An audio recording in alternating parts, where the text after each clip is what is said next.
आणि अशीच त्यांची उन्नती हो अशी आपल्या महाराष्ट्राच्या पूर्ण टीम बरोबर आज मला हा साजरा करायचा योग आलेला आहे आणि आपल्या सर्वांचा स्नेह आशीर्वाद शुभेच्छा मला मिळतात मी खरंच आजचा दिवस माझ्यासाठी खूप मोठा आहे म्हणजे मला खरंच असं मन भरून आलेलं आहे की एवढे सगळे लोक माझ्या वाढदिवसामध्ये सामील झालेले आहेत आणि मी तयारी ठेवली की नाही सगळ्यांबरोबर आज खूप छान पद्धतीने आज वाढदिवस साजरा करायचा दरवर्षी आपण चालू संध्याकाळी करणार आहोत पण आई आपला एक परिवार आहे आणि आपल्या स्नेहासाठी आपली शुभेच्छा खूप खूप आणि दिवसामध्ये परमेश्वरा तू आमचा सांभाळ केलास त्याबद्दल आम्ही तुझा आभार मानतो हे परमेश्वरा तू आईला यांनी या जीवनामध्ये बोलावलंस आणि प्रभू परमेश्वरा त्यांच्यावर तुलांचा वर्षाव केलास सुख प्रेम दया शांती याचं वरदान तू त्यांना दिलंस हे प्रभू परमेश्वरा हे जीवन जगत असताना त्यांच्या सुखात दुःखात तू नेहमीच सहभागी झालास आज आम्ही तुझ्याजवळ प्रार्थना करीत आहोत गेल्या संपूर्ण वर्षभर तू त्यांचा सांभाळ केलास त्यांच्याबरोबर राहिलास येणाऱ्या नवीन वर्षामध्ये सुद्धा प्रभू परमेश्वरा त्यांना तू साथ दे त्यांच्याबरोबर तू राहा प्रभू परमेश्वरा त्यांच्या कुटुंबाबरोबर त्यांच्या मुलाबरोबर त्यांच्या संपूर्ण घरावर तू आशीर्वाद कर तुझ्या पवित्र आत्म्याचं कवच प्रभू परमेश्वरा त्यांच्या भोवती निर्माण कर आणि त्यांच्यातून असं चांगलं कार्य घडून यावं म्हणून परमेश्वरा आम्ही तुझ्याजवळ प्रार्थना करतो आमेन.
आणि त्यावेळेला समाजामध्ये जे काही दुःख आपल्याला दिसतात ते दुःख दूर करण्याची तुमची आपली मनातील तळमळ ही जागृत झाली पाहिजे, त्यावेळेला ती समाजसेवा होऊ शकते. आपल्या घरावरती तुळशीपत्र ठेवायचं ही फार म्हणजे कमी लोक असतात त्यामध्ये की जे आपला संसार करत नाही परंतु जे समाजाला वाहून घेतात. त्यापैकी तर आपण नाही आहोत ना. आपल्याला संसार करायचे, आपल्याला कुटुंब चालवायचे, आपल्याला आपली जबाबदारी, आपल्याला आपली मुलं ती सांभाळायची आणि हे करत करत आपल्याला सामाजिक काम देखील करायचे.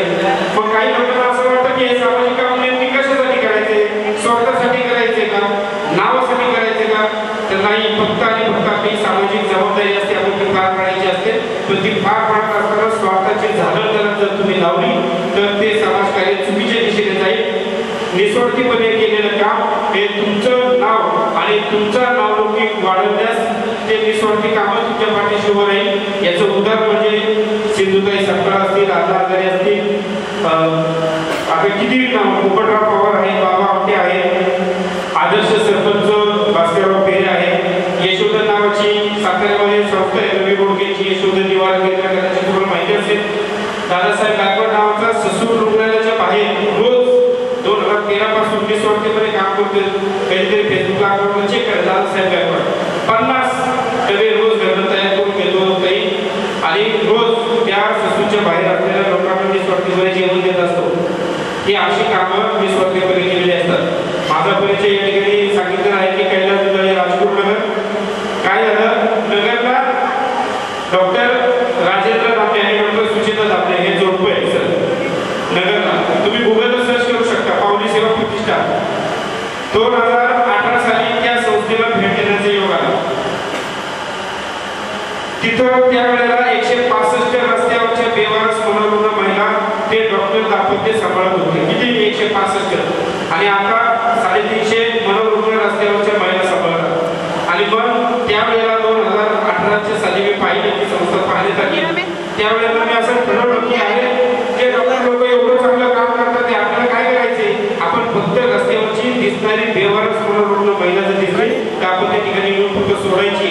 आणि म्हणून मी आमच्या राजपूर नगरमध्ये 6 महिन्यांपासूनची एक मनोरुग्ण महिला मी माझ्या सर्व मित्रपरिवाराला घेऊन त्या महिलेला डॉक्टर राजेंद्रच्या दामलेच्या दवाखान्यामध्ये पावली सेवा प्रतिष्ठान इथे सोडवण्यासाठी प्रयत्न केले. त्यासाठी लागते नगर परिषदेची परवानगी किंवा जर ग्रामपंचायत हातीमध्ये असेल तर ग्रामपंचायतची परवानगी आणि त्या हातीमध्ये असणाऱ्या पोलीस स्टेशनची परवानगी. ही परवानगी घेतली आणि त्या मनोरुग्ण महिलेला जवळपास आम्हाला कागदपत्रांची पूर्तता घ्यायला 2 महिने गेले. त्याच्यानंतर मला कागदपत्र दिले. का देत नव्हते, माझ्याकडून संस्था रजिस्टर नव्हती. हे सर्वसामान्य माणूस याला काही वेळ लागलाय का, कशाला याला उद्योग पडलाय, हेच भावना लोक व्यक्त करत होते. आणि मी झपाट्याने म्हणून काम करत होतो की नाही मला त्या महिलेला नाही द्यायचं का. डॉक्टर राजेंद्र आम्ही 165 महिला सांभाळतात, तिथे या महिलेचं अन्न पाणी जेवण निवारण मिळेल म्हणून. आणि मग माझ्या प्रयत्नांना यश आलं. 12 ऑगस्ट 2018 साली आम्ही त्या महिलेला नगरला सोडलं आणि तिथं या सामाजिक क्रांतीची चळवळ, हुतात्मा सोशल फाउंडेशनची चळवळ त्या ठिकाणी सुरू झाली. आणि लोकांनी केलेलं कौतुक, लोकांनी केलेली कौतुकाची थाप ही आपल्याला प्रचंड सकारात्मक ऊर्जा मनामध्ये निर्माण करत असते. आज ज्यांचा इथं सन्मान झाला त्यांना निश्चित आनंद झालेला असणार आहे आणि ज्यांचा सन्मान झालेला नाही त्याच्यासाठी सगळं मार्गदर्शन करणार आहे. तर हे मान सन्मान वगैरे हे म्हणजे आनंदाचे बिया आपण पेरत चाला, त्या उगवतील तो भाग वेगळा. सन्मान केले स्वीकारायचे, बाजूला ठेवायचे. ज्यांनी आपल्याला मोठ्या मनाने सन्मान केलेला आहे त्यांचा मान सन्मान त्यांना आपण त्यांचा आदर ठेवायचा. परंतु तो मला सन्मान मिळाला आहे जगाला म्हणून सांगण्याची गरज नाही. जगाला काय सांगणार आपण, मला उद्या तुमचे रोज पुरस्कार मिळायला सुरुवात झाली, रोज पुरस्कार मिळाले, लोक काय म्हणतात त्याला काय वेळ लागले काय सांगतो त्याचा मोठे मला सांगत सुटल्या. तसं अजिबात करायचं नाही. तर सन्मान हा कौतुकाची थाप पाठवून देण्यासाठी मिळत असतो.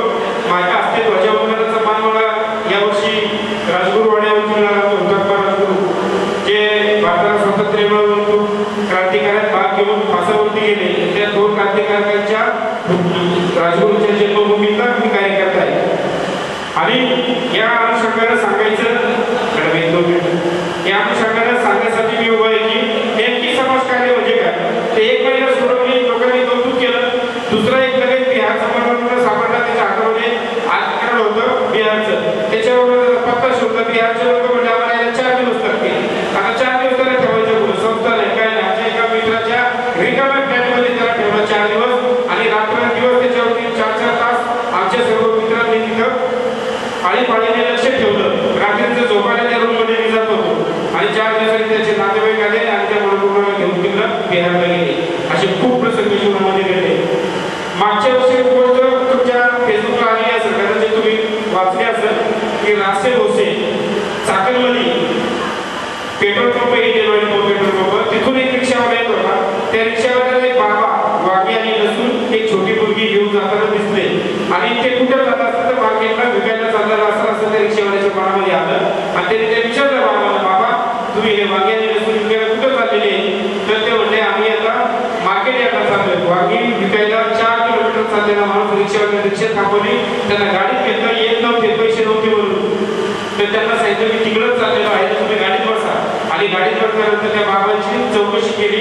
लॉकडाऊनचा काळ होता, त्यावेळेला त्या बाबांनी सांगितलं आम्ही नांदेडवरून आलेलो आहोत, आमच्याजवळ इथं खर्चायला पैसे नाही, 3 मुली आहेत, कसा सांभाळ करणार? कोरोनामुळे लॉकडाऊन लावलेलं आहे, आमची पाय खालची जमीन सरकलेली आहे. एका शेतकऱ्याकडून 40 रुपयाची वांगी घेऊन हा माणूस विकायला चाललेला 4 किलोमीटर. रिक्षावाल्याला वाईट वाटलं. रिक्षावाल्याला त्याच्या एका मित्राच्या घरी गाडी नेलेली आहे आणि तिथं असणाऱ्या सूर्यकांत मोक्षे प्रसिद्ध निवेदक जे आहेत त्या निवेदकांना सांगितलं की सर हे असे 2 माणसं आहेत, एक छोटी मुलगी त्याचे वडील 40 रुपयाची वांगी विकायला एवढ्या लांब चाललेले आहे, 4 किलोमीटर. मी रिक्षात घेऊन आलो, त्याचे पैसे तुम्ही घेणार नाहीये, परंतु आपल्याला सामाजिक काम करायचे. सरांनी तात्काळ 4000 रुपयाचा किराणा त्या कुटुंबाला भरून दिला. 4000 रुपयाचा 4000 रुपयाचं 2-2 हजार रुपये महिन्याच्या प्रमाणे 4000 रुपये घराचं भाडं त्यांना महिन्याचं केलं.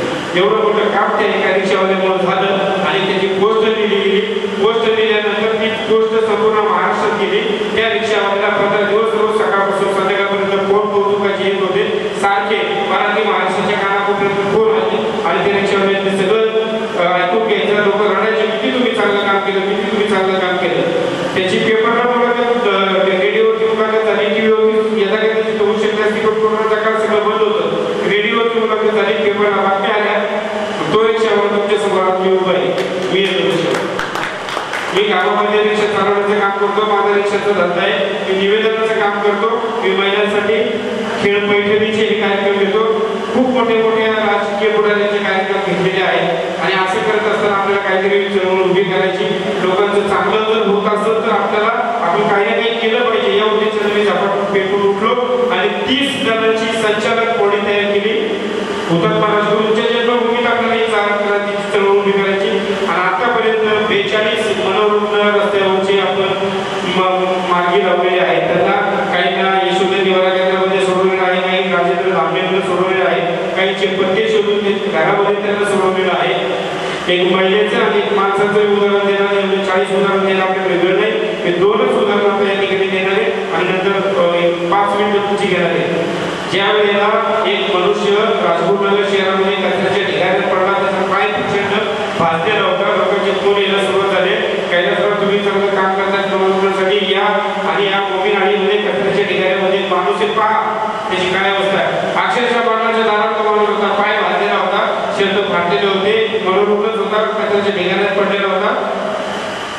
आमच्या उत्तर सोशल फाउंडेशनच्या टीमच्या माध्यमातून डॉक्टर त्यांना सांगितलं, त्या तिथं आल्यानंतर स्टाफ घेऊन आम्ही त्याच्यावरती उपचार केले आणि उपचार केल्यानंतर आता या मनोरुग्णाला घेऊन जायचे. पण पोलीस सहकार्य मनोरुग्णाच्या बाबतीत करत नाही. शक्यतो अपवादात्मक सोडले तर अपवादात्मक. आता आमच्या राजकारणाला शहर मात्र आता प्रचंड सहकार्य करते. त्यावेळेला सहकार्य करणारा नव्हतं म्हणून आम्ही काय केलं, अक्षय ओराडे नावाची जी संस्था आहे ती आता संपलेली आहे. यश त्या कोरोना टिकवता आलेले नाहीये. तुम्ही आज हे मानवाधिकार नावाची जी संघटना उभी केलेली आहे, 2 वर्ष जेवढे यश मिळाले, संघटना उभी करणं आणि यश मिळवणं खूप सोपं आहे. 10वीला SSC बोर्डात यश मिळवणं खूप सोपं आहे, पहिल्या क्रमांकावर सोपं आहे मिळवणं, परंतु ते यश शेवटपर्यंत टिकून ठेवणं फार अवघड आहे. ही संघटना जी आपल्याला उभी करायची नाही, शेवटपर्यंत टिकून ठेवता आली पाहिजे. यश टिकून ठेवता नाही आलं त्या अक्षय बोराडेला. त्याची संस्था आता लयाला गेलेली आहे, तो भाग वेगळा आहे, परंतु आम्ही त्यांना तिथे घेऊन गेलो त्या संघटनेच्या माणसाला आणि तिथं त्या वेळेला पोलिसांनी काहीतरी ते अक्षयवरती गुन्हा दाखल झाला म्हणून तिथे मनोरुग्ण घेऊन जायला सांगितलं. म्हणजे काय सर तुम्ही का तरी सोडलेलं मनोरुग्ण तुम्ही तुमचं घेऊन जा म्हणजे तिथे त्याची आता सांभाळण्याची जबाबदारी नाही अक्षयची आणि आमची पण नाही.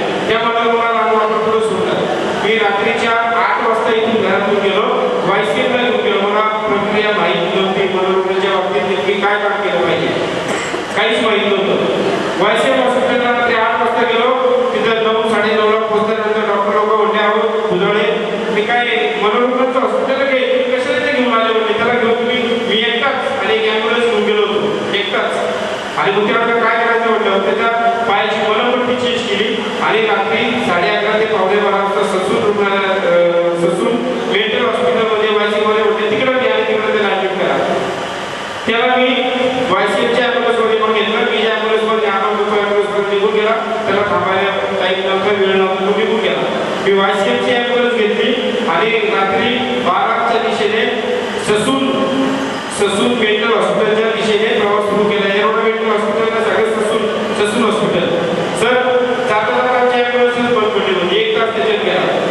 तिथे गेल्यानंतर ससूनला कसं बसेल होतो, ॲम्ब्युलन्सला वैतागला, तो निघून गेला. ते तिचं भाडे घेतलं आणि तो लगेच निघून गेला. आता तो मनोरुग्णाने एकटा राहिला, 2 जण. अशा वेळेला जर आपण सामाजिक काम करतोय, जर आपण एखादी केस हातात घेतलेली, तर त्या मनोरुग्णाला तिथं सोडणं कितपत योग्य आहे हे मला पटत नव्हतं. मी अजिबात त्या मनोरुग्णाला शेवटपर्यंत सोडलं नाही. म्हणलं मनोरुग्ण हे माझ्या वडिलांसारखे, मनोरुग्ण माझा भावासारखे, मी त्याला सोडू शकत नाही, त्याला शेवटपर्यंत न्याय देणार या भूमिकेतून मी तिथं गेलो. ससूनवाले म्हणले मनोरुग्णांना ससून मेंटल हॉस्पिटलमध्ये ऍडमिट करण्याचा अधिकार फक्त आणि फक्त पोलिसांना आहे, सामाजिक कार्यकर्त्यांना नाही. तुम्ही हा पेशंट तुम्ही घेऊन जा तिथं आणि तिथल्या पोलिसांना घेऊन या. आता रात्रीचे 3 वाजता ही फार मोठी अडचण तयार झाली. बघा बघा मी काय सांगतोय, मी माझा मोठेपणा नाही सांगत आहे, पण हे सामाजिक काम आपल्याला जमल का? तर त्याचा आपल्याला अंतर्मनाला प्रश्न विचारला पाहिजे. तर मी रात्रीच्या 2 वाजता त्याला सांगितलं, साहेब म्हटलं मी एकटा सामाजिक काम म्हणून मी घेऊन आलो, प्लीज त्याला घ्या ताब्यात. तेव्हा आम्ही घेतो, पण आम्ही त्याला इथं ऍडमिट केल्यानंतर तुम्हाला इथं त्याचं नातेवाईक म्हणून राहावं लागेल. जोपर्यंत तुम्हाला ऍडमिट करायचं तोपर्यंत. कसं शक्य आहे, घरी 2 मुलं आहेत, माझ्या घरी बायको आहे, मला ते अजिबात शक्य नव्हतं. मग मी त्यांना सांगितलं मला हे शक्य नाही. मी या ठिकाणी आणलेले पोलीस स्टेशन खेड हद्दीमधून मी राजपूर नगरमध्ये परत पोलिसांची परवानगी घेऊन त्यांना घेऊन येतो आणि ऍडमिट करतो म्हणतो तुमच्याकडे. त्यांनी मला सोडून दिलं. मनोरुग्णाने मी तिथून एक रिक्षा केली आणि राजपूर नगर गेलो. 50 किलोमीटरचा प्रवास एका मनोरुग्णाच्या सोबत मी रिक्षेने केला. राजपूर नगरमध्ये गेल्यानंतर त्या मनोरुग्णाची सोय त्याच डॉक्टर नितिका टाकळकर यांच्या हॉस्पिटलमध्ये केली. त्या दिवशी त्यांना म्हणलं मॅडम पुढे सगळे आपण काय असेल ते पाहू आणि आता तुम्ही ते ऍडमिट करून घेतले तर त्याला एका रूममध्ये ठेवा. त्या मॅडम तुमच्या जसे तुम्ही सामाजिक कार्यकर्ते आहात त्यांनी ते सहकार्य केलं. दुसऱ्या दिवशी सकाळी उठलो, त्या बाबांना आंघोळ घातली, त्या बाबाची दाढी कटिंग केली आणि त्याचा फोटो सोशल मीडियावरती अनेक लोकांना टाकायला सांगितला. मग या बाबाच्या जर घरचा पत्ता मिळाला तर आपलं काम हलकं होईल. आणि त्यावेळेला अब्दुल शकील शेख नावाची ही व्यक्ती त्याचा शोध संगमनेरमधून लागला. संगमनेरलाही पोस्ट पोहोचली आणि तिथून लोकांनी सांगितलं की हे आमच्या गावचे अब्दुल शकील शेख आहे. आणि मग तिथून घरचे लोक त्याला दुपारी घ्यायला आले आणि तो बाबा त्यांच्या घरच्यांचे स्वाधीन दिला. नंतर त्यांनी त्याच्यावरचे उपचार तिकडं नगरला त्यांचा उपचार चालू होते, तिकडं त्या भागामध्ये ते उपचार केले सुरू झाले. तर अशा पद्धतीनं त्या ठिकाणी एवढं प्रचंड असं काम तुम्हाला करावं लागलं आहे. आता म्हणजे तरी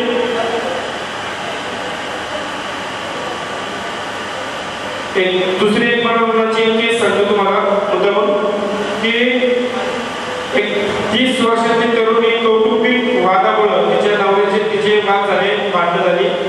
नवऱ्याचं दुसरीकडं अफेअर होतं ते तिच्या लक्षात आलं आणि नवरा बायकोची भांडणं होत गेली. तिच्या डोक्यावरती हलवून परिणाम व्हायला सुरुवात झाली. त्या नवऱ्यानं त्या बायकोला सोडून दिलं आणि दुसरं लग्न तिचं अफेअर होतं तिथं केलं. त्या बायकोने जाळून पहिल्या म्हणजे जी वेळी झाली तिने जाळून घ्यायचा प्रयत्न केला, परंतु ती सुदैवानं वाचली आणि त्याच्यातून तिची एवढी प्रचंड पूर्ण हालत बेकार झाली की मनोरुग्ण म्हणून ती गावामध्ये फिरायला लागली. अत्यंत सुंदर आणि देखणी तरुण महिला तेवढी ज्ञानादार कोणीही कोणत्याही वेळेला अत्याचार करू शकत होते. अशी गोष्ट लक्षात आल्यानंतर राजपूर नगरमधून मला तिथं सांगितलं की काय जर तुम्ही आपल्यासाठी काहीतरी करा, काहीतरी काम करावं लागेल. मी तिच्या आईला बोलावून घेतलं आणि तिच्या आईला बोलावून घेतल्यानंतर सांगितलं ताई की जी तुमची मुलगी आहे तिला आपण एरोडा मेंटल हॉस्पिटल ऍडमिट करू शकतो, तुम्ही तिचं आधार कार्ड वगैरे घेऊन या आणि मी तुम्हाला सहकार्य करेन. लागोपाठ 4 दिवस एरोडा मेंटल हॉस्पिटल आणि कोर्टाची परवानगी काढायला लागोपाठ 4 दिवस राजपूर नगरमधून फक्त आणि फक्त सामाजिक काम म्हणून मी त्या बाईसोबत जात होतो ॲम्ब्युलन्स घेऊन.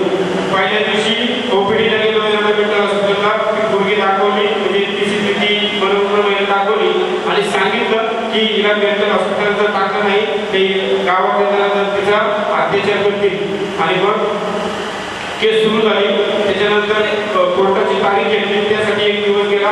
कोर्टामध्ये नंबर लावावा लागतो आणि त्या कोर्टाच्या समोर आपण उभं केलेलं आहे देशासमोर त्या बदलेला पण त्यांनी सांगितलं वेळी आहे तर तिला मेंटल हॉस्पिटलला टाका. परत ससून ससून हॉस्पिटलमध्ये त्या महिलेच्या जवळपास 10 टेस्ट वेगवेगळ्या करायला लागतात आणि इतकं म्हणजे अचूकपणे निदान ससून रुग्णालयावर करतात की त्यांना त्या टेस्ट केल्याशिवाय एखाद्या मनोरुग्ण महिलेला येणाऱ्या मेंटल हॉस्पिटलमध्ये टाकण्याचा अधिकार नाही. या गोष्टीला 4 दिवस गेले आणि 4थ्या दिवशी जी मनोरुग्ण महिला ज्यावेळेला तिथं दाखल झाली त्यावेळेला काय समाधान तुम्हाला मिळालं असेल की आत्मिक समाधानासाठी काम करायचं असतं. तुम्ही आपल्याला पुरस्कार द्यावे, तुम्ही आपला मान सन्मान करावा आणि मी सामाजिक काम केले मी कामात दाखवणार आणि त्याच्यातून काहीतरी आपलं स्वतः साध्य करून घेणार या गोष्टी समाज कार्यात चालत नाही, अजिबात चालत नाही, कोणत्याही परिस्थितीत चालत नाही. हुतात्मा राजगुरू सोशल फाउंडेशन नावाची सामाजिक संस्था उभी केल्यानंतर लोक एकत्र आले. आम्ही 30 लोक एकत्र आलो. आम्ही सुरुवातीला सांगितलं हा मनोरुग्णाचा विषय तर मागे लावला, आता हा बाजूला ठेवून थोडा वेळ. लोक एकत्र आल्यानंतर काय होऊ शकतं, आता तुम्ही एवढे मोठे मानवाधिकार संघटनेमध्ये जर लोक एकत्र आले तर तुम्ही सुद्धा खूप मोठं काम राज्याच्या प्रत्येक गावागावामध्ये तुमच्या संघटनेचा नाही म्हणणार तर मी आपल्या संघटनेचा म्हणणार. मी या चळवळीचे एक सदस्य आजपासून झालेलो आहे. तर आपल्या मानवाधिकार संघटना ही प्रत्येक गावागावात गावापर्यंत पोहोचली पाहिजे आणि नेमकं काम कसं उभं करावं हे आपण सगळे मिळून दाखवून देणार आहोत. सुरुवातीला छोटी छोटी आपण कामं करायला सुरुवात केली. काही नाही, पैसा अजिबात गोळा करायचा नाही म्हटलं. आपण जे सभासद आहोत संचालक जे आहेत वडील त्यांनी दर महिन्याला फक्त 300 रुपये काढा. 30 जणांचे 9,000 रुपये 9,000 रुपये आपल्याला येतील. त्याच्यात काम करत राहू. तुम्हाला सांगण्यासाठी अभिमानाने सांगतो की फक्त राजगुरुनगरमध्ये कोणतेही सामाजिक काम नसताना फक्त आम्ही लोकांनी ओळखीच्या लोकांनी आता ताईंची ओळख असेल सरांची ओळख असेल याच्या ओळखीच्या लोकांनी 1 किलो गहू 1 किलो तांदूळ फक्त घेऊन या म्हणून सांगितलं आणि राजगुरुनगरमध्ये 8 दिवसामध्ये 1000 किलो गहू आणि 1000 किलो तांदूळ जमा झाले. हे फक्त आणि 1-1 किलो कोणतेही काम नसताना सुरुवातीचं काम सांगतो मी. सुरुवातीचं त्याचं पुढं पत्र काय झालं सांगतोच. तर ते धान्य गोळा केलेलं आम्ही अनाथ आश्रमांना वाटलं आणि त्याचा सोशल मीडियावरती वापर केला. सोशल मीडियावरती प्रचंड मोठ्या प्रमाणामध्ये तुमचं काम 100% दाखवा.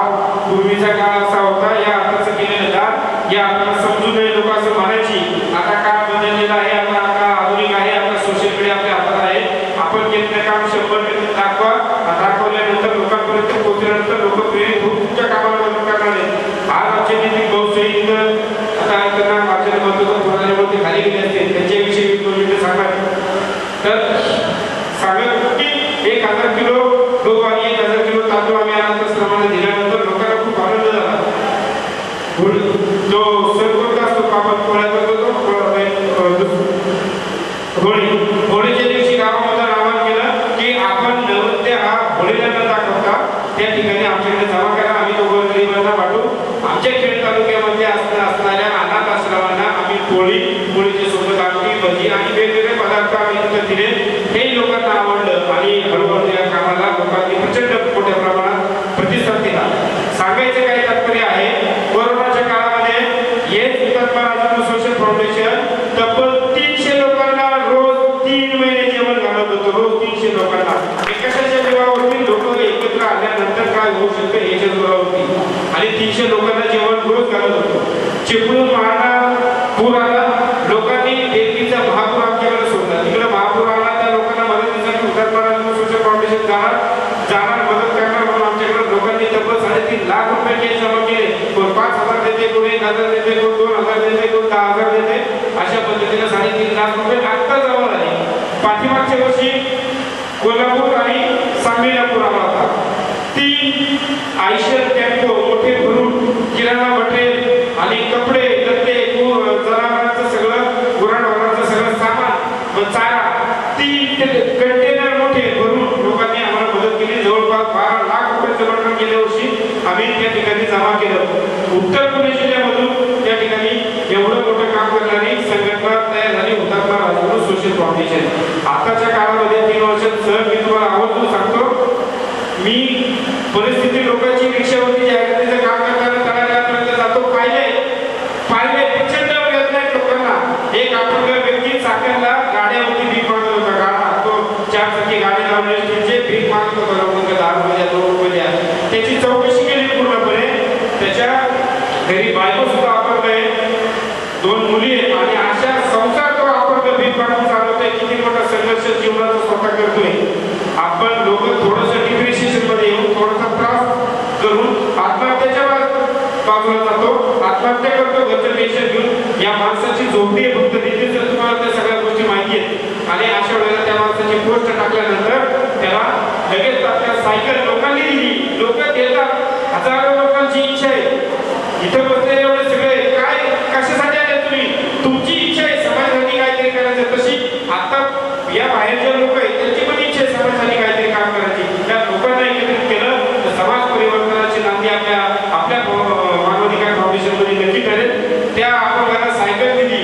सायकल दिल्याच्या नंतर लोकांनी सांगितलं की त्यात आपण पाण्याबद्दल करू. दर महिन्याला किराणा त्या अपंग व्यक्तीला चालू आहे आणि दर महिन्याला प्रत्येक महिन्याला 12 लोक वेगवेगळे आहेत आणि त्या 12 लोक जानेवारीमध्ये मी द्यायचा, फेब्रुवारीमध्ये तुम्ही द्यायचा, त्या मार्चमध्ये त्यांनी द्यायचा. अशा प्रकारची 12 माणसं त्या कुटुंबासाठी आपण जॉईन करून दिली.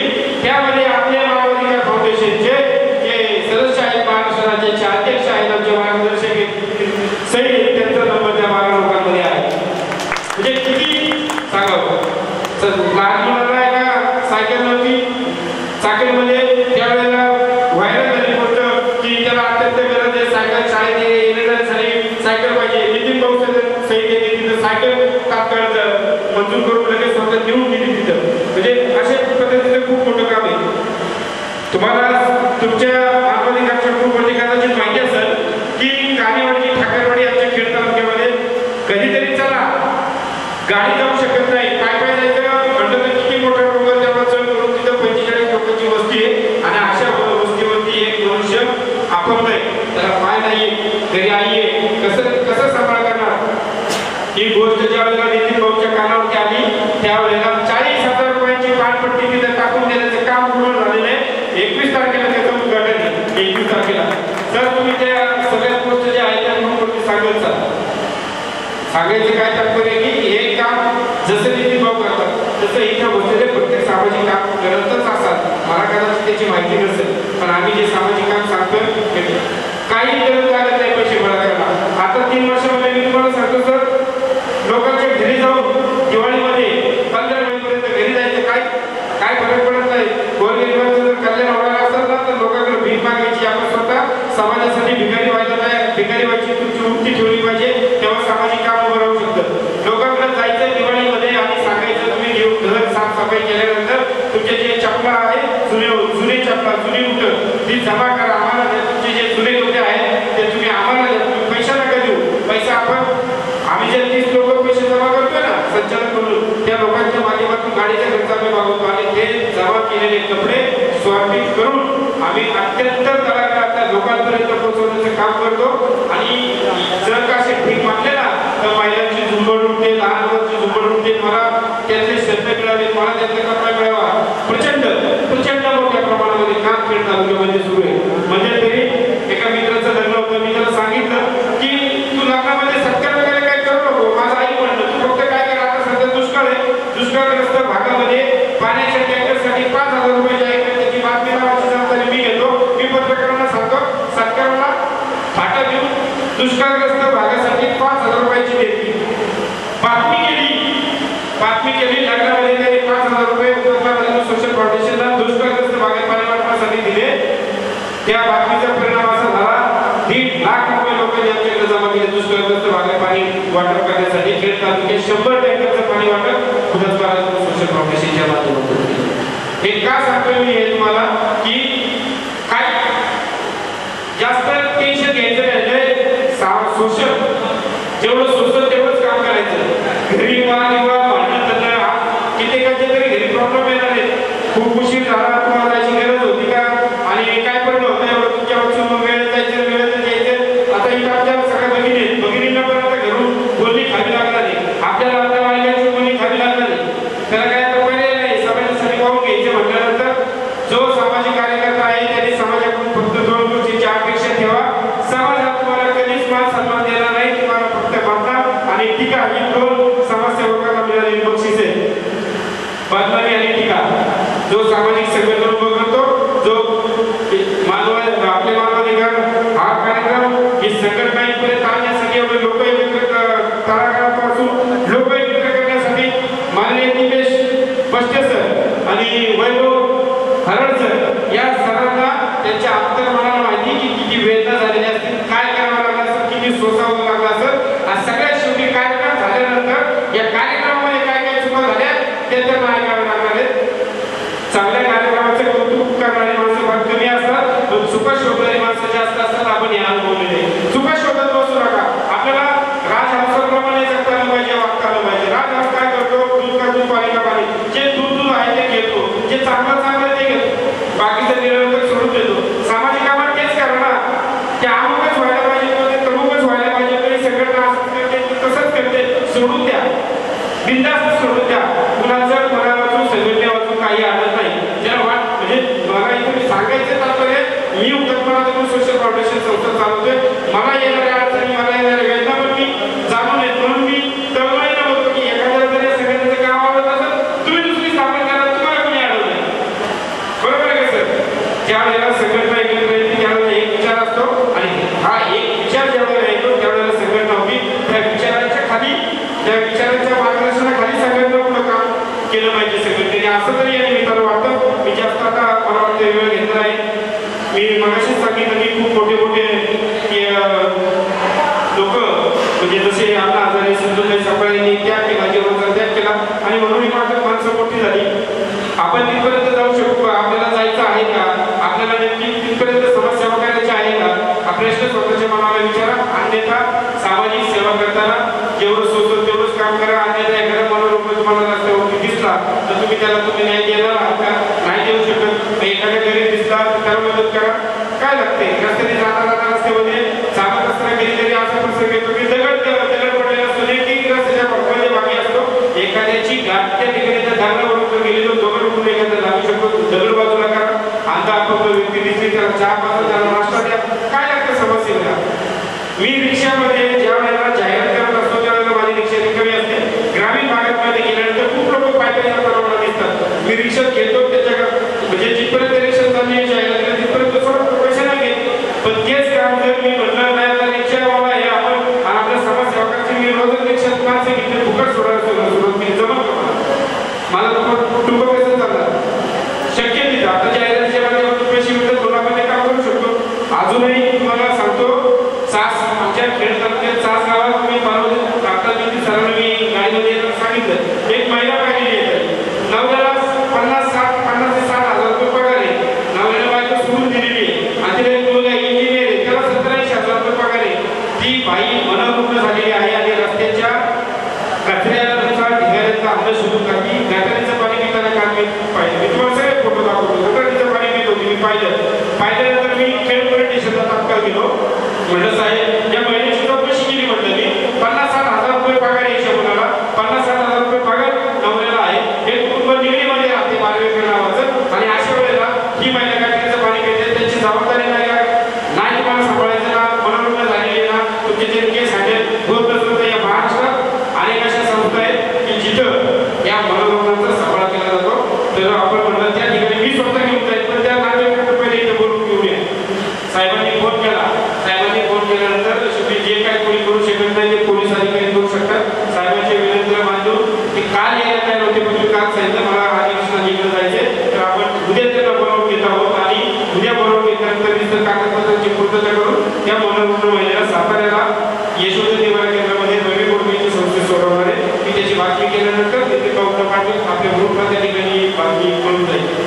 पण नेमकी मला हेच सांगायचे, मनोरुग्ण असतील, गोरगरीब असतील, महिला असतील, लहान मुलाच्या पायात चप्पल नाहीये. अतिशय विरोध भागामध्ये चला. मी सहज त्या ठिकाणी आता तळवण्याची ठाकरवाडी लहान मुलं खेळत होते, मागणत होते, आणि 2 मुली शाळेत जात होत्या. प्रत्येकाच्या पायात चप्पलच नाही. मी आश्चर्यचकित झालो की का चप्पल नाही. मग मी 2 मुलींना बोलवलं होतं, ज्वारीच्या तुम्ही शेतामध्ये ज्वारी कापली घासकट असतं ना, म्हणजे ते तुमच्या पायाला लागणार चपला काय तुमच्या पायात, तेव्हा त्यांची परिस्थिती नाही. म्हणजे कुठं राहता? म्हणजे ठाकर वस्तीला राहतोय. पोस्ट लिहिली की बा या मुलांना चपला मिळाल्या पाहिजेत. मग सांगतो 2 दिवसामध्ये अख्ख्या ठाकरवाडीला 7 मुलांना नवीन चपला देण्याचं नियोजन तयार करण्यात आलं. तो कार्यक्रम राजगुरुनगरमध्ये झाला. सरपंच तिथे तळवड्याचे त्यांनी पिकअपमध्ये सगळी मुलं आणली. मिठाई बहुतेंद्रावर साहित्य मुलं तयार झालं, आणि चपला देणारे 200 लोक तयार झाले. त्याच्या माध्यमातून संपूर्ण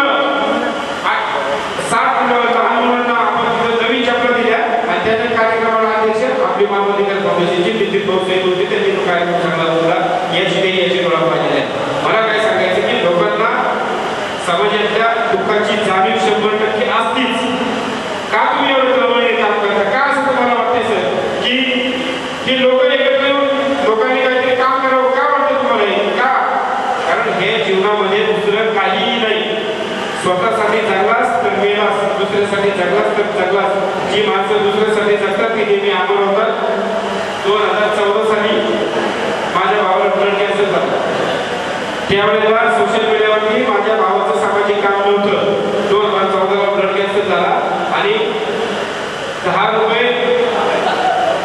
चांदोलीच्या ग्रामीण रुग्णालयामध्ये 10 रुपये घेऊन भाऊ ऍडमिट झाला. पैसे नव्हते, रिक्षा चालकच होता, ग्रामपंचायतमध्ये ड्रायव्हर होता, परंतु एवढे मोठे पैसे नव्हते. त्या ठिकाणी त्यानंतर तानाजी दुधाळे माझ्या भावाचं नाव, ब्लड कॅन्सर झाला.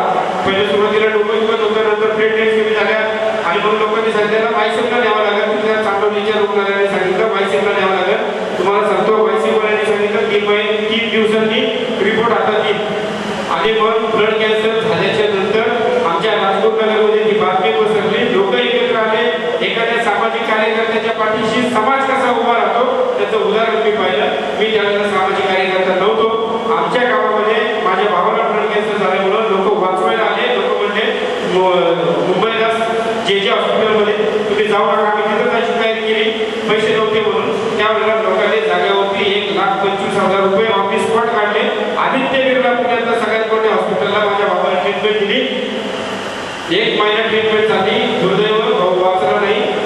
संपूर्ण राजकोट नगर शहरामधून 8 लाख रुपये भावाच्या मदतीसाठी गोळा झाले. का कशासाठी? फक्त आणि फक्त माझा भाऊ निस्वार्थीपणे समाजासाठी काम करत होता. आणि म्हणून भावाच्या स्मरणार्थ कुठं ना कुठं तरी राजकोट नगरची उतराई करायची हा विचार माझ्या मनामध्ये आला. आणि म्हणून मी माझं कुटुंब सांभाळून माझ्या मुलांचं शिक्षण घेऊन, माझा मुलगा 5वीला आहे, शिवव्याख्याता आहे तो, आणि मुलगी 3रीला आहे. आम्ही रिक्षावरती निवेदनाच्या माध्यमातून पैठणीच्या कार्यक्रमात उदरनिर्वाह करत असतो. आणि अशा पद्धतीने आपण एक समाजाला वेगळ्या दिशेला घेऊन जाण्याचा प्रयत्न सुरू आहे. त्यासाठी मला आज या ठिकाणी खूप आनंद झालेला आहे की आपले मानवाधिकार संघटना ही मगाशी सांगितल्याप्रमाणे ही आता संघटना नाही राहिली, चळवळ झालेली. ही चळवळ गावागावामध्ये प्रयत्न केली पाहिजे. मगाशी भाषण करताना मी तिथे सांगितलं की सकारात्मक विचारांची लोक हे मातीचं सोनं करतात. सकारात्मक विचारांची लोक मातीचं सोनं करतात आणि नकारात्मक विचारांची लोक सोन्याची माती करून टाकतात. आपल्याला नेहमी सकारात्मक व्हायचे तर नकारात्मक व्हायचे आपण ठरवा. आणि आपल्या संघटनेला जे लोक चांगलं सहकार्य करता येईल, प्रचंड काम करू शकतो आपण. मला तुमच्या संघटनेचा भाग त्या ठिकाणी बनवून घ्या. जेवढं शक्य होईल तेवढी मदत मी या ठिकाणी करेन. मला आज या कार्यक्रमाच्या निमित्तानं बोलण्याची संधी दिली त्याबद्दल मी आपल्या सर्वांचे मनापासून आभार मानतो.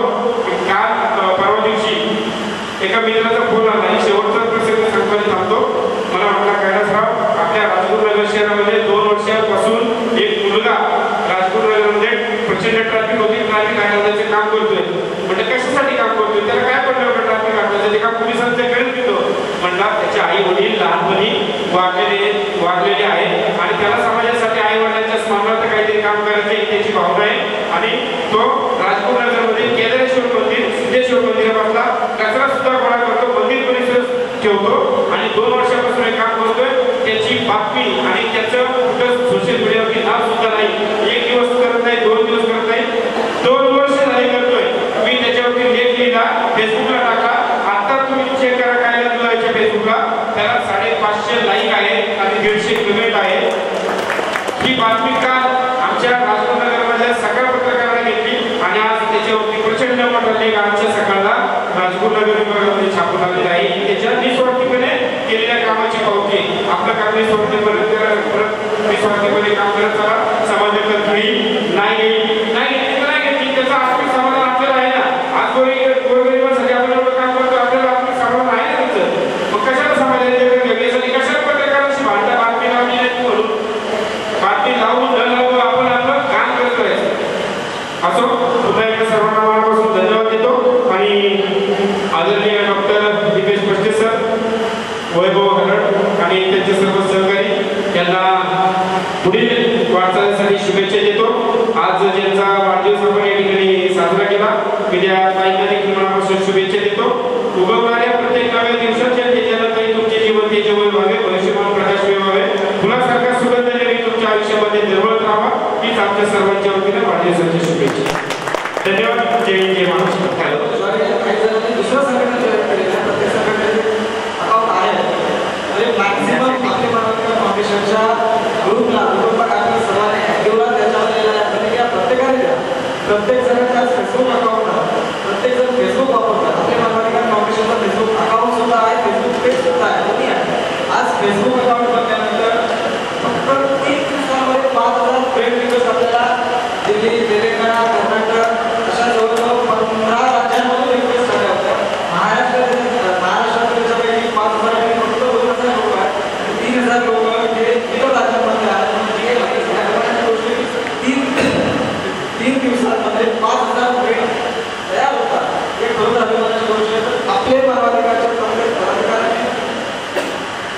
फेसबुक अकाउंटला नाही तर फेसबुक पेजला त्याच्यामध्ये माझा जर लोक जॉईन आहे त्याच्यावर वेगवेगळे त्यांची कामं टाकतात तर त्या कामावर त्यांनी जेव्हा जेव्हा प्रश्न विचारले असतात तर त्या प्रतिक्रिया देत राहा.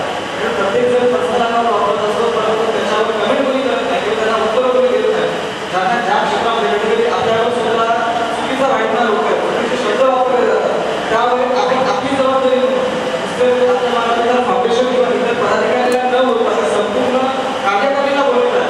आपले महाराष्ट्र फाउंडेशन आपले एक कुटुंब आहे आणि आपल्या कुटुंबाला समक्ष व्यक्ती बोलते अशा व्यक्तीला प्रतिक्रिया देणे जबाबदारी प्रत्येकाने आपली जबाबदारी समजून हे कार्य करणं गरजेचं आहे. कारण बरेचसे पदाधिकारी बेजबाबदारपणे वापरतात असं तर याच्यावर दिसता कामा नाही करता आजपासून आपल्या महाराष्ट्र फाउंडेशन एक वेगळ्या पद्धतीने घेतली जाणार आहे. कारण आज आपण शपथ सुद्धा घेतली शपथ घेऊन विधी सुद्धा आपला झालेला आहे. त्याच्यामुळे जे पदाधिकारी बेजबाबदारपणे वागणार असतील त्यांना यापुढे कुठल्याही कार्यक्रमामध्ये आमंत्रित केलं जाणार नाही. त्याचबरोबर कार्यक्रमाची कुठल्याही प्रकारची वैयक्तिकरित्या त्यांना विनंती किंवा असं कुठल्याही प्रकार दिला जाणार नाही. तर तो संपूर्ण कार्याचा आढावा आपला फेसबुक आपला व्हॉट्सअप त्यानंतर आपल्या कुटुंबावर दिले जातं.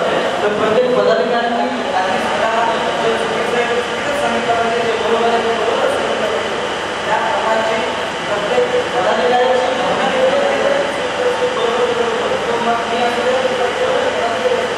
नियम हा सर्वांसाठी साकार असतो कधीही कोणासाठी कोणासाठी बदलू शकत नाही आणि प्रत्येकाला लक्षात ठेवावं हे मी आपल्या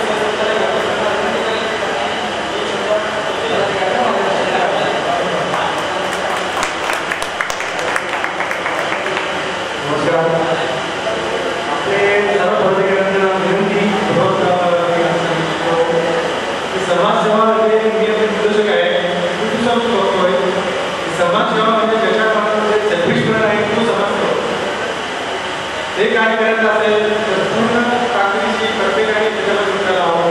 कुठल्याही जमान्यात प्रत्येकाला संसार आहे प्रत्येकाला कामं असतात पण त्याच्यामध्ये समाजामध्ये काय देणं असेल तर आपण समाजात देणं आपलं खूप मोठं आहे. कारण म्हणून ज्याच्याला काय घेऊन जात नसतो अक्षरशः सुद्धा सोन्याचा एक वेळ द्यायचा तो दाम काढून सुद्धा घेतात. जेव्हा प्रकरणात माणूस जातो शेवटच्या तो दाम सुद्धा काढून घेणार. त्याचा तुम्ही लक्षात घ्या का माणसाला घ्यायला बघलं की एक पांढऱ्या कपडा एक पांढऱ्या कपडा एवढंच बघून आहे. मग का समाजामध्ये आपण एवढे प्रॉपर्टी एवढा पैसा समाजासाठी जेवढा वेळ मिळेल ते पण आता मागतच आहे. असं त्या दिवशी बसलो होतो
असं नाही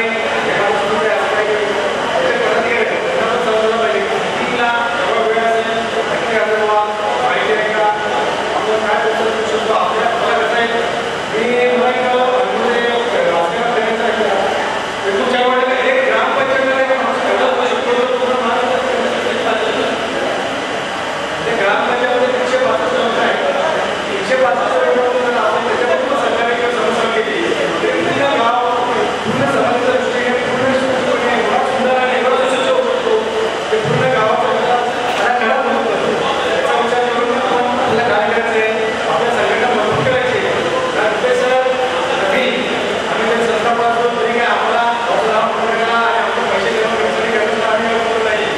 आम्ही पण करतो, आम्ही खातो, काय सगळ्या गोष्टी मान्य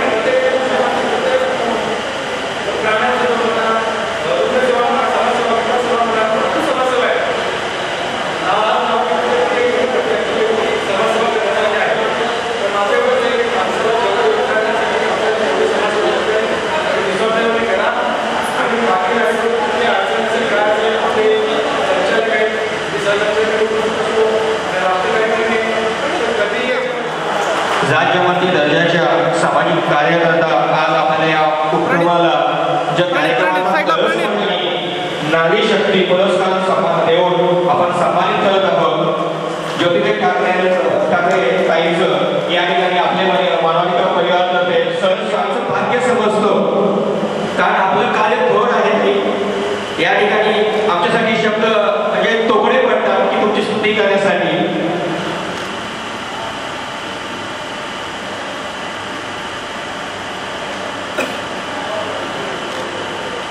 या ठिकाणी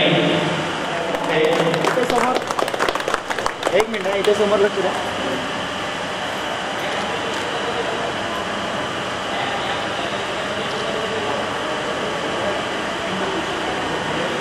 या ठिकाणी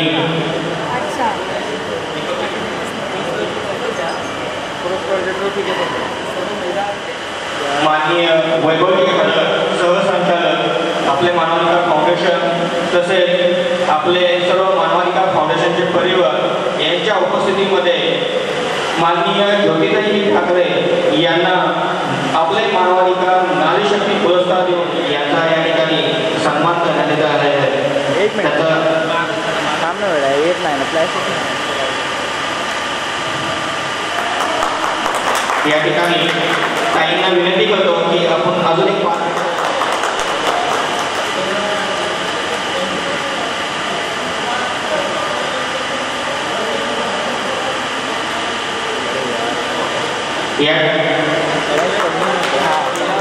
सेवाभावी संस्था निराधार महिलांसाठी कार्यरत असून ज्योतिताईंचा सत्कार सन्मान करण्यात करत आहे.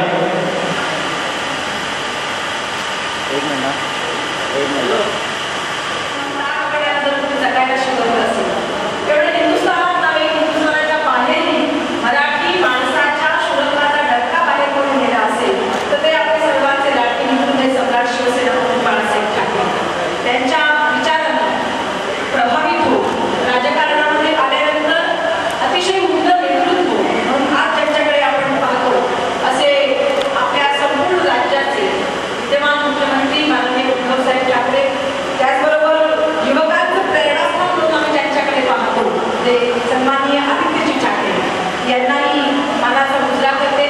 मला अतिशय आनंद आहे की आपले मानवाधिकार फाउंडेशन या फाउंडेशनद्वारे आयोजित आज संपूर्णपणे 1 दिवसाचं राज्यस्तरीय अधिवेशन या वसईमध्ये होते आणि ते करण्यासाठी जी मंडळी त्यांचा स्वतःचा खूप पुढाकार आणि निर्विघ्न भाग ज्यांनी घेतला, सहभाग घेतला, नवे नवे हा संपूर्ण कार्यक्रम आपल्या खांद्यावरती ज्यांनी अतिशय चांगल्या पद्धतीनं रेलून दिला ते कार्यक्रमाचे अध्यक्ष डॉक्टर दिपेश पष्टे सर. त्या कार्यक्रमासाठी आज दिवसभर या ठिकाणी आपल्या सर्वांच्या सोबतीने उपस्थित असलेल्या आपल्या कार्यक्रमाच्या साठी आलेल्या राज्याध्यक्षा महाराष्ट्र असोसिएशनच्या ॲडव्होकेट शिवानीताई पाटील, मानवाधिकार फाउंडेशनचे सन्माननीय वैभव बरड, आपल्या सर्वोदय मच्छीमार सोसायटीचे संचालक चेअरमन सन्माननीय संजय कोळी साहेब, तसंच ॲडव्होकेट देवेंद्र राऊत आणि संजय खंडोरेजी आज संपूर्ण मानवाधिकार फाउंडेशन मार्फत दिवसभर हे सत्र राज्यस्तरीय अधिवेशन त्या ठिकाणी सुरू होतं. त्यासाठी उपस्थित असलेल्या सकाळपासून तर संध्याकाळपर्यंत खरं तर आता कार्यक्रमाची सांगता होण्याचाही वेळ होऊन गेलेला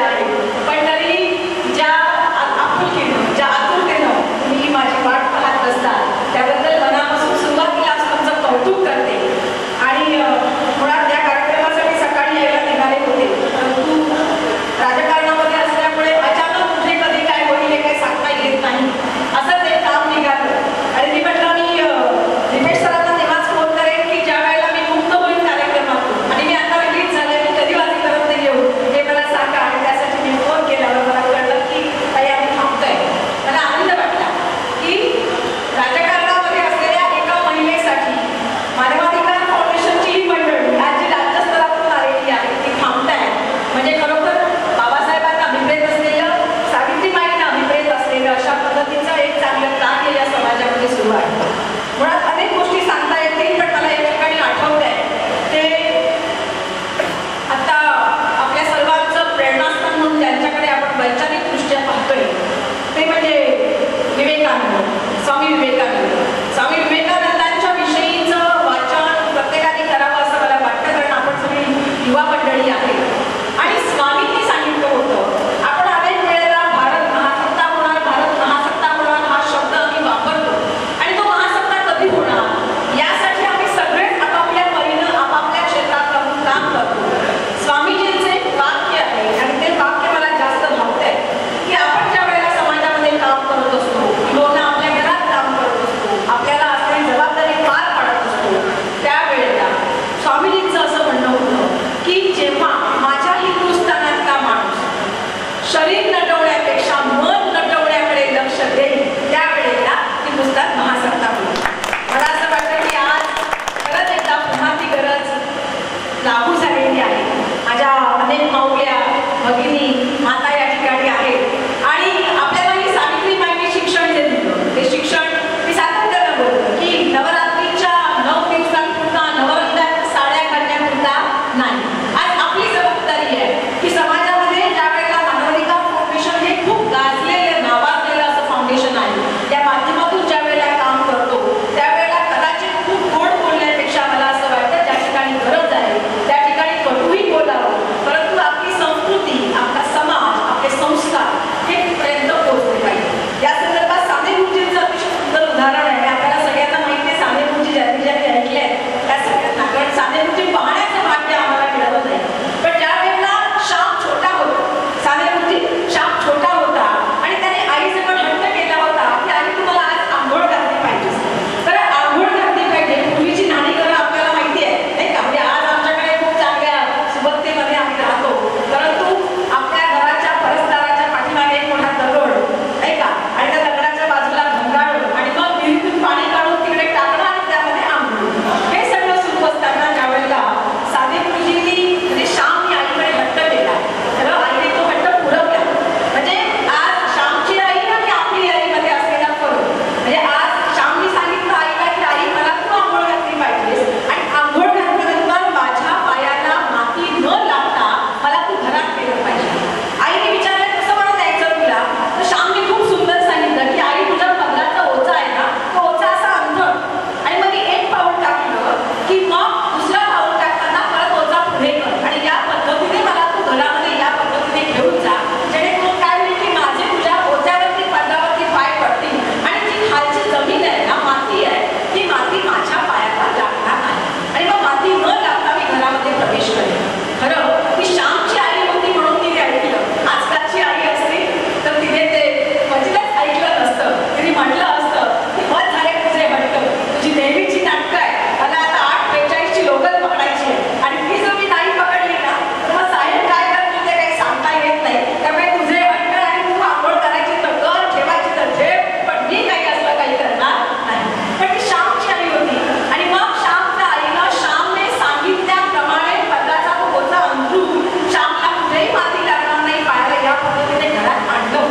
परंतु घरात आणल्यानंतर ती श्यामची आई होती, तिने श्यामला जे वाक्य सांगितलं, मला वाटतं आता या सगळ्या पिढीने ते वाक्य आपल्या कानामध्ये साठवून ठेवायला हवं. ते वाक्य असं होतं, श्यामची आई श्यामला म्हणाली, बाळा तू जो हट्ट केलास आणि पायाला माती लागू दे म्हणून मला पदर अंथरून तुला आतमध्ये आणायचं, तुझा सगळा हट्ट मी ऐकला, पुरवला आणि त्या पद्धतीनं पायाला माती न लागता तुला घरात टाकलं. आता याच्या पुढे मी एकच वाक्य सांगते, ते कायम स्मरणात ठेव. आणि मग श्याम म्हणाला, बोल आई काय म्हणते तू सांग, मला ऐकू दे. आणि त्यावेळेला श्यामच्या आईने सांगितलं की बाळा पायाला माती लागू नये म्हणून स्वतःला जसं जपतोस तसं तुझ्या मनाला माती लागू नये म्हणून सुद्धा जप बरं. किती मोठा संदेश श्यामच्या आईने एका साध्या सोप्या वाक्यातून दिला.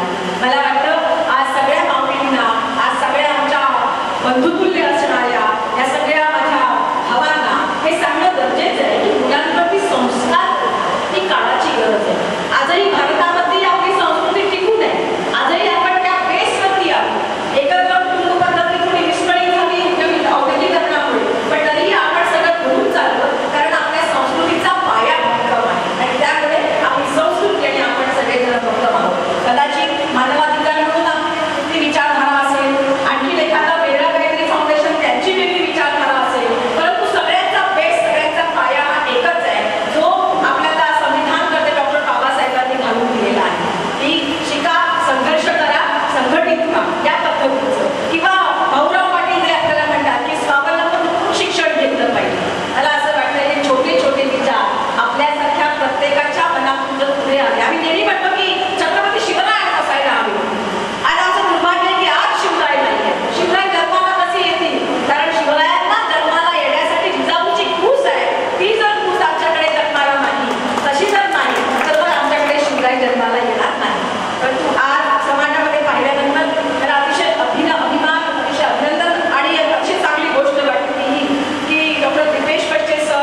आहे.